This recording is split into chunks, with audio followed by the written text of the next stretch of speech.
Safety is the #1 priority at Gasunie.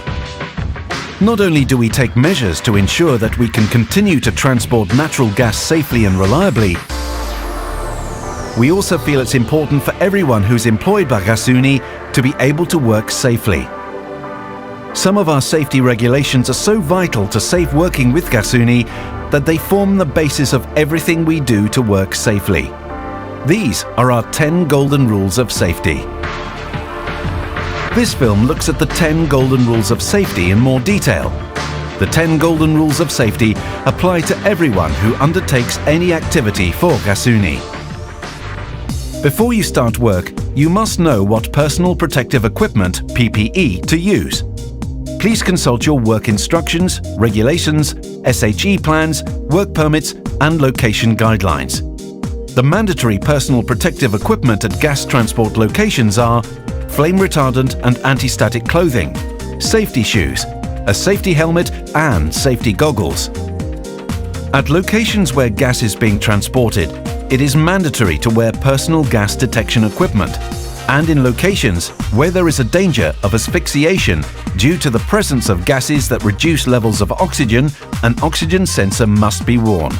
This will generally be a combined LEL oxygen meter. Personal protective equipment. Use the prescribed personal protective equipment, PPM. Use only approved PPE. Call each other to account about wearing PPE. Regularly check the condition of your PPE.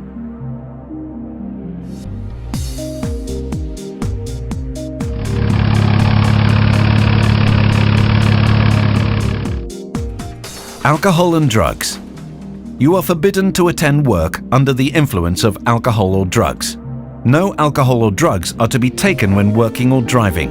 Be aware of the possibility of residual amounts of alcohol or drugs in your bloodstream. Be aware of the possible side effects of medicines.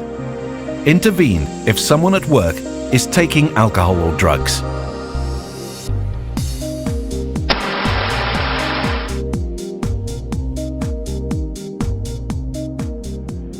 Smoking. Don't smoke outside designated smoking areas. The smoking ban must be strictly adhered to. If there is no designated smoking area, notify your site manager supervisor. In nearly all cases, a work permit is required before work can be carried out. The work permit should state what the work consists of, what the safety risks are, what PPE has to be worn, and what control measures must be in place. It is important that you are familiar with the content of the work permit and that it has been properly discussed with you. Work permit. Ensure that you have a valid and complete work permit. Clearly describe the work to be done. Identify any risks and discuss the safety measures to be taken. Check to ensure that the work site is safe, including when issuing and withdrawing the work permit. Be aware of any other work that may be going on nearby. If the work permit is being reissued, check that the circumstances haven't changed. If there is an accident, all work permits will be cancelled. In order to work safely on parts of the gas transport system, they must be freely accessible, not connected to power sources, and disconnected from the fuel supply. Gasunie adheres to the general principle of lock, label and bypass, also known by its Dutch acronym, the VLO procedure. Before any work starts on an installation or machine, Gasunie will ensure that it is made safe. Locked valves and switches always have a red label attached to them. It is strictly forbidden to remove these labels without permission from the site supervisor. Making safe. You may only carry out work on equipment that has been made safe. A designated person must establish and check that the process equipment is safe and remains so. In other words, that it does not contain any gas or other hazardous substances and is not connected to a power supply. Make sure that labels, locks and bypass connectors are properly applied, removed and registered. To measure is to know. Regularly test or measure to ensure that the situation remains safe. Use the correct, approved and calibrated measuring instruments.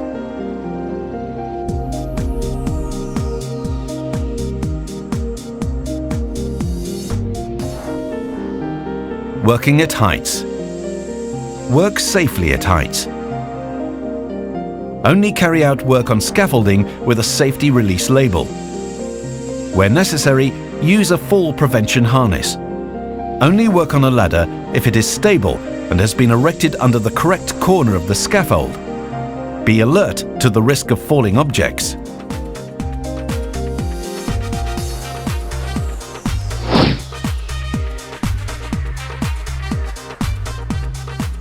Soil excavation work. Excavate safely. Always stay well clear of the operating range of an excavator. Abide by the careful excavation process guidelines when carrying out excavation work. Only carry out excavation work following consultation with the site supervisor. Dig trial trenches if necessary.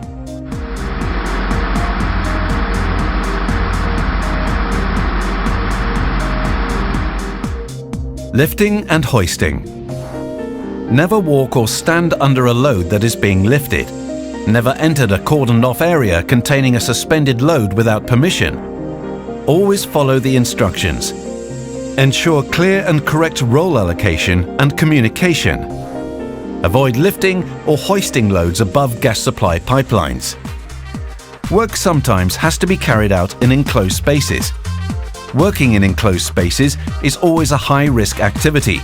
It is therefore governed by strict safety requirements, such as the mandatory wearing of breathing apparatus and gas sensors, posting a manhole watch, forced ventilation, rescue equipment, and good means of communication.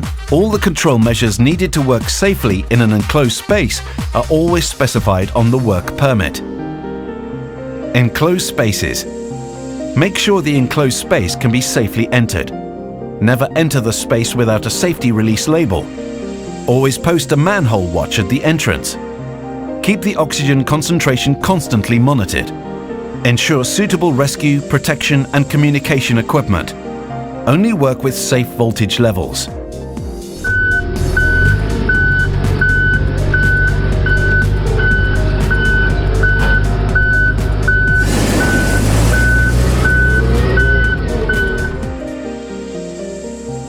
Road safety. Drive safely.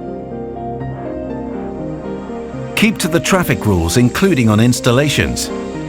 Begin driving only when you are properly rested and stop when you are tired. Ensure that your cargo does not pose any risk. Remain alert at all times when driving. Never make phone calls while you're driving unless you see an accident about to happen. Adapt your driving to changing road conditions, mist, low sunlight, temperature. And finally, Gasuni's golden rules are based on the philosophy that everything possible must be done to prevent incidents.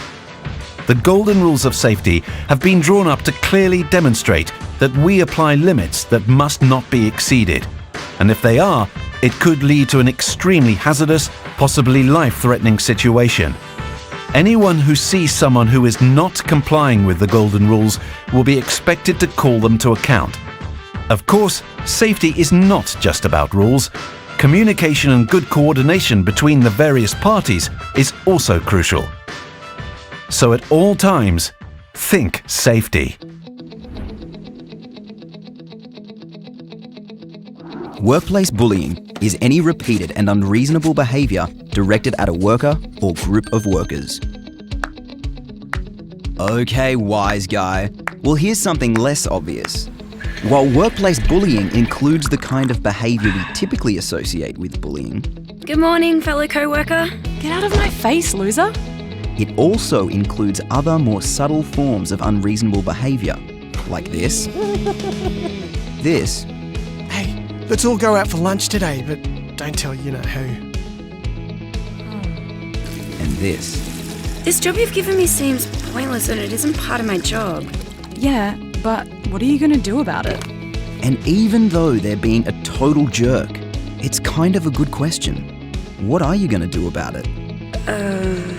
Well, you could start by checking your work's policy on bullying.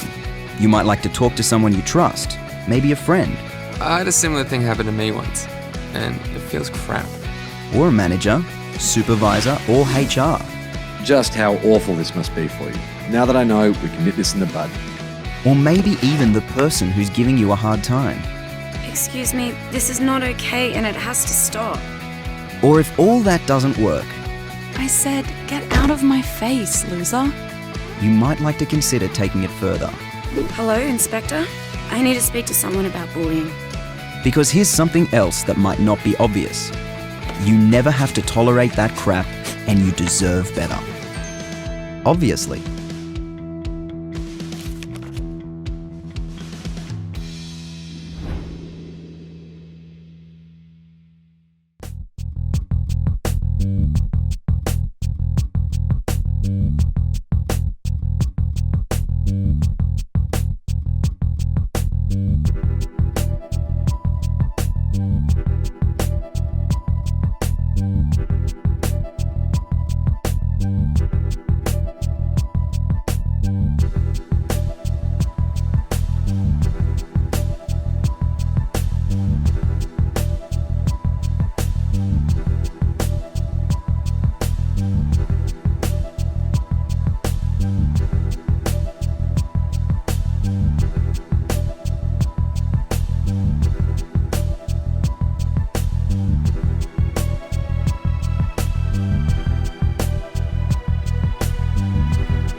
Power cuts do happen from time to time, often due to circumstances beyond our control, such as extreme weather. So we recommend that you be prepared. Know where you keep your torch and batteries, and for safety reasons, avoid using candles. If you need to get in contact with us, keep our free power cut numbers somewhere handy or save them into your mobile phone. Check that you have a phone that will work in a power cut. Traditional analog telephones are the most reliable because cordless or digital phones may not work without power. Keep a battery or solar charger handy so that you can recharge your smartphone or tablet. You can follow updates on social media, our online power cut map or our Power Cut Reporter app. To keep up to date on the progress of a power cut, listen to your local radio stations on any battery-powered or wind-up radio or in the car. If you have access to a smartphone or tablet, you can listen to the radio this way too. If you have a stair lift, check to see if it has a manual release handle. This will enable you to return safely to ground level. You can also protect sensitive equipment, like computers, with a surge protector plug. If you need electricity for medical support or you have any other special needs, make sure we have your details on our priority service register. You'll then be provided with a direct number to call in case of a power cut so that you can get straight through to us, and we'll keep you as informed as possible when a power cut happens. More information can be found on our website.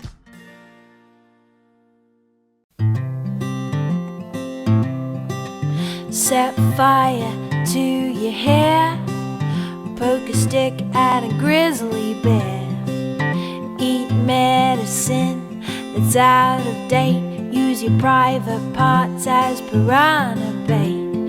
Dumb ways to die, so many dumb ways to die. Dumb ways to die, so many dumb ways to die. Get your toast out with a fork, do your own electrical work. Teach yourself how to fly, eat a 2-week-old unrefrigerated pie. Dumb ways to die, so many dumb ways to die. Dumb ways to die, so many dumb ways to die.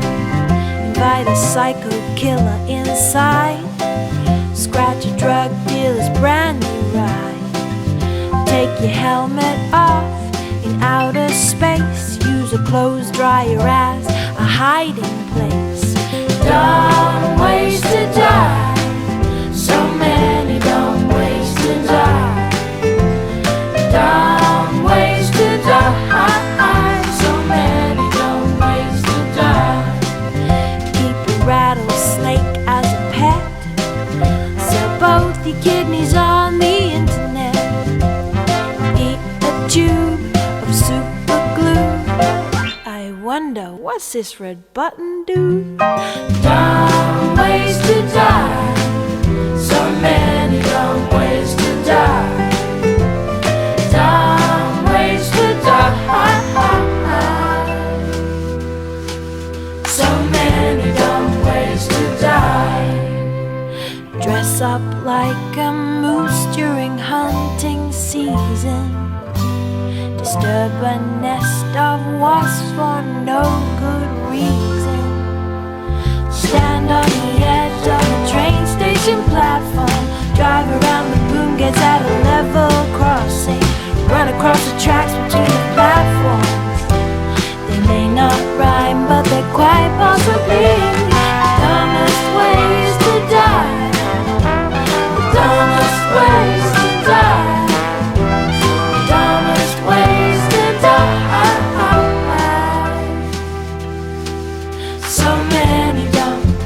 So many dumb ways to die.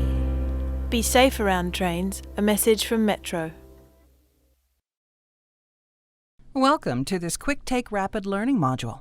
Today's topic: why salespeople just can't shut up. As salespeople, we know we make more money when we talk less and listen more. According to one study, the average salesperson talks over 81% of the time in a selling situation. So why do we keep dominating conversations with customers, even when we know we shouldn't? Let's look at a series of studies conducted by neuroscientists from Harvard University. In the first set of studies, the researchers set up a simple choice. They offered volunteers money for answering questions about well-known people. For example, to speculate about whether these people were intelligent, enjoyed snowboarding, or liked mushrooms on their pizza.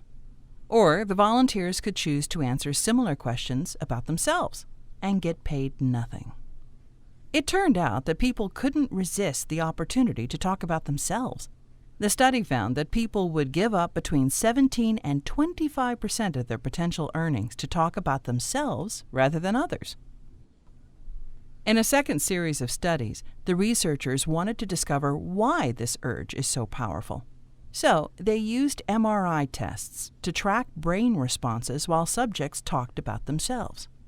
They found that such talk triggered the mesolimbic dopamine system, the same part of the brain associated with feelings of reward and satisfaction from food, sex, or money. The reason we can't stop talking about ourselves is because it feels so good. The research also found that self-talk is self-perpetuating. The more you do it, the more you want to do it. Which is understandable because the brain's mesolimbic dopamine system, the part activated by self-talk, is involved in compulsive and binging behaviors. So, how can we overcome this powerful psychological urge to talk about ourselves? Have you ever spent time in an airport, hotel, cafe, or coffee shop and logged on to the open wireless network to do work? Check emails, check Workday, log into Ancestry's AWS accounts, or access your personal bank account? If so, were you aware that you could be putting yourself and Ancestry data at risk? That's because there are cyber criminals lurking and waiting for you to log on to that open network so they can do anything from distributing malware to hacking into your login credentials and stealing your personal information. As scary as this is, there are measures you can take to remain cyber safe. What's more, if you're using your work computer, you've been provided with tools to help. First, simply be aware that public Wi-Fi networks are inherently insecure. Then, the next time you're ready to log on to an open network, ask an employee for the real network name. Because some links are actually set up by malicious users with a name that's similar to the establishment's real name. Next, use the company-provided Cisco AnyConnect Secure Mobility Client. This secure VPN solution provides an encrypted tunnel between your laptop and the company network. If you are still unsure, use your phone as a hotspot. Just turn the hotspot function on and connect securely. If a website requires passwords, account information, or any other sensitive data, think twice while connected to open networks. And wait to check important information like bank or credit accounts only when you're on a private, secure network. Turn off file sharing, AirDrop, Bluetooth, and Wi-Fi when you're not using them. This ensures that nobody can access your device or share your files without your knowledge or permission. Finally, keep software up to date, especially operating systems, antivirus, anti-malware, and software patches. You are required to reboot your computer frequently. Many security updates require the host to be restarted to be installed. You don't need to become a victim of cybercrime. Just follow these tips to stay safe online, wherever you are. Harassment is behavior or conduct that may be directed towards an individual or a group of people sharing a protected characteristic and based on that protected characteristic. Harassment includes repeated or continuing unwelcome jokes, comments, written statements, or physical contact based on a protected characteristic that is so severe or pervasive such that the victim's terms and conditions of employment are altered. Discrimination refers to the unlawful practice of basing an employment decision on a protected characteristic, such as race, gender, age, or sexual orientation. The person engaging in the discrimination need not to be of the opposite sex or different protected characteristic.